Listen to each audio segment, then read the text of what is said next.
반갑습니다. 5월 24일 금요일 큐티 스케치 시간입니다. 오늘은 예레미야 5장 20절부터 31절까지의 말씀입니다. 오늘 본문은 이렇게 시작합니다. 너는 이를 야곱 집에 선포하며 유다에 공포하여 이르기를 어리석고 지각이 없으며 눈이 있어도 보지 못하며 귀가 있어도 듣지 못하는 백성이여 이를 들을지어다. 깨닫고 또 듣지 못하고 이해하지 못해도 또 이야기를 하고 또 기회를 주시는 하나님을 우리가 엿볼 수 있습니다. 하나님께서 이스라엘 백성들에게, 이 유다 백성들에게 너희들은 한계를 넘어섰다. 바다에도 이 바다에 한계가 있어서 더 넘지 못하도록 내가 붙들고 있는데, 이것이 창조의 질서인데 나의 백성인 너희는 이것을 넘어섰다. 그리고 내가 이렇게 만들어 놓은 질서의 틀 밖으로 나가고 나를 배반했다, 이렇게 이야기를 합니다. 그리고 그렇게 하나님을 인정하지 않고 또 하나님의 질서를 지키지 않고 나가다 보니까 하나님이 우리의 공급자임을 또 인정하지 않는 거예요. 하나님이 정해놓으신 하나님의 그 질서 밖으로 나가기 시작하자 그분에 대해서, 그분이 나의 공급자임을 인정치 아니하고 엉뚱한 바알에게 당신이 나의 공급자입니다 라고 말하면서 우상 숭배를 하게 되었다는 거예요.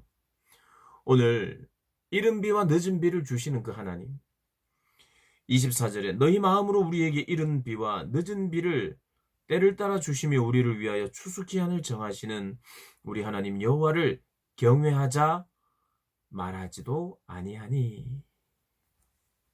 하나님을 배반하고 마땅히 두려워하고 경외해야 할 그 하나님을 경외하자는 말도 하지 않고 그렇게 살고 있다는 것입니다. 우리의 유일한 공급자는 하나님이신데 그분을 인정하지 않자 25절에 이렇게 이야기를 합니다. 너희 허물이 이러한 일들을 물리쳤고 너희 죄가 너희로부터 좋은 것을 막았느니라. 너희 허물, 너희 죄가 너희로부터 좋은 것을 막았다.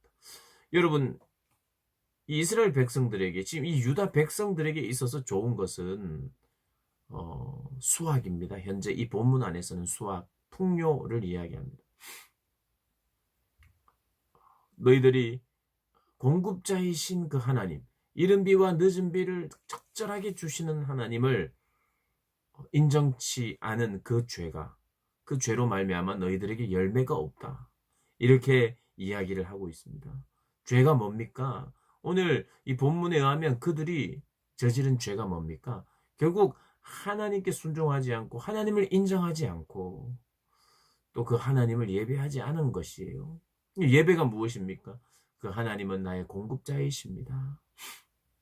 또 하나님, 당신은 창조주시며 모든 주권을 가진 자 분이십니다. 내가 그 주권에 굴복하고 당신의 말씀에 순종합니다. 저는 당신을 경외합니다. 라고 고백하는 것이 예배 아니겠습니까? 이 예배를, 진정한 예배를 잃어버렸어요. 형식만 남아있는 그런 제사들만 있었던 거죠. 그래서 그것이 너희의 죄요 허물인데 그 죄와 허물로 인하여 좋은 것을 막아버렸다는 거예요. 우리의 삶에 있어서 하나님 열매 주시기를 원하는데 대부분의 경우는 우리의 죄와 허물 때문에 그 좋은 것을 받기에 적합하지 않게 돼버렸다는 거예요. 물론 우리가 주를 위하여 헌신할 때는 다 쓰는 거예요. 아낌없이 희생하는 거죠. 그러나 그럼에도 불구하고 하나님께서 이 땅을 사는 동안 그 아낌없이 헌신하고 드린 우리에게 공급자가 여전히 되세요. 그래서 하나님이 공급해 주시고 열매를 주시는 분이십니다. 씨를 뿌리면, 그리고 그 씨를 뿌릴 때에 이른 비와 늦은 비를 주시는 나의 공급자, 열매 맺게 하시는 하나님을 인정할 때 하나님은 공급해 주세요. 그걸 경험하게 되어 있습니다. 그것만 바라고 그것만을 위해서 살면 그것이 우상이 되긴 합니다만은 우리가 여전히 그래도 추구하고 생각하고 쫓아야 할 것은 주님이 나의 공급자라는 거예요. 그것뿐만 아니라 주님은 나의 창조주시오, 또 주님은 나를 다스리는 분이시기에 내가 절대적으로 순종합니다라는 이 고백이 함께 이루어질 때 우리는 풍요 자체에 빠지지 않게 되어 있어요. 그런데 이들은 풍요 자체에 빠졌어요. 그리고 하나님을 인정치 않았어요. 그 죄를 하나님께서 지적하십니다. 뿐만 아니라 이들은 새 사냥꾼처럼 매복했다가 숨어 있다가 약한 자들, 가난한 자들, 고아들 이런 사람들을 괴롭혔어요. 그래서 그 이익을 취했어요. 그리고 번창했습니다. 살찌고 윤택하며 또 행위가 심히 악하여 자기 이익을 얻으려고 송사 곧 고아의 송사를 공정하게 하지 아니하며 빈민의 재판을 공정하게 판결하지 않았다. 이렇게 이야기를 하고 있습니다.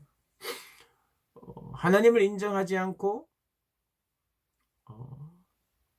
사는 사람들은 교만해지게 되어 있고 약한 자들을 괴롭히게 되어 있어요. 왜? 약한 자를 괴롭히는 것이 재밌어서가 아니라 약한 자의 것을 빼앗기 위해. 그러니까 풍요에 허덕이는 사람들은 어떤 방법으로든지 그것을 취하려고 하게 되는 거예요. 그게 죄의 결과입니다. 그래서 망하는 거예요. 그래서 이스라엘이 망하겠다고 이야기하는 것입니다. 그래서 하나님께서 내가 이들을 어찌 벌하지 않겠느냐, 어찌 보복하지 않겠느냐. 약자의 편에 있고 가난한 자의 편에 있는 분인데 그분이 보복하지 않겠느냐라는 말씀을 하고 계시는 겁니다. 그러면서 30절에 굉장히 무서운 말을 하십니다. 이 어쩌면 유다 백성, 이 유다 땅을 총체적으로 아주 요약하고 있는 말이에요. 이 땅에 무섭고 놀라운 일이 있다. 무섭고 놀라운 일이 있어요. 무섭고 놀라운 일. 그 일은 이것이래요. 선지자들이 거짓을 예언하고 제사장들은 자기 권력으로 다스리며 내 백성은 그것을 좋게 여기니.